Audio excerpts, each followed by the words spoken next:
number of things. A lot of it's going to be around the people that you're working with.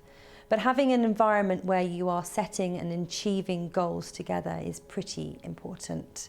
Having clear expectations so that everybody knows what's expected of them and how they're going to achieve it together as a team. Giving each other recognition throughout the process, whether it's to pat each other on the back or just to acknowledge the hard work that people are doing together. Giving each other feedback, again, whether it's positive feedback or whether it's constructive. And encouraging an inclusive management team so that they are leading and inspiring the workforce in an inclusive way is certainly going to lead to a positive work environment. It's no longer just about years of experience or how technically able you are that you're just given the people manager responsibility. It's so much broader than that today.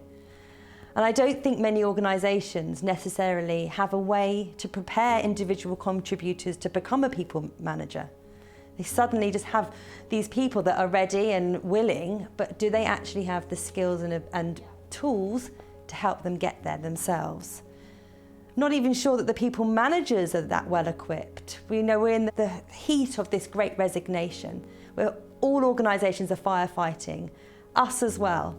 And maybe we should have, a couple of years ago, been assessing for behaviours at that point to identify the future people leaders at that point. We're looking for people that are able to adapt and change really, really quickly and are open to change. Those people that are going to work inclusively with their team. People are working all over the place now. It's not just about delegating work. People are working at home in a hybrid way or in the office. And that's a completely different skill set for a people manager to have to manage and navigate through. You need to be an individual that is able to work and be agile, to be able to change your people manager style to suit the different people in your team. And more than ever, it's about identifying the well-being of your individuals in your team and showing empathy, being able to look for the signs that maybe somebody is struggling with their work, home life and their work life, which is so intertwined more today than ever. So it's absolutely crucial that organisations have this at the forefront of their minds and are investing time in developing people into becoming the future managers and future leaders of their organisation.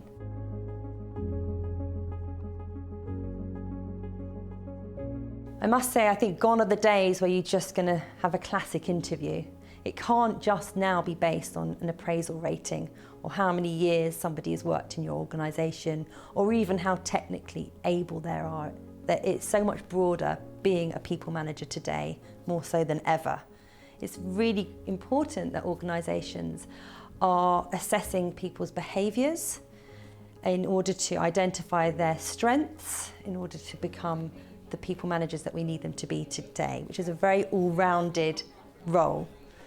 They need to be exposed to scenarios that they may be faced with, real-life scenarios that we can really assess and see how they would react in those situations.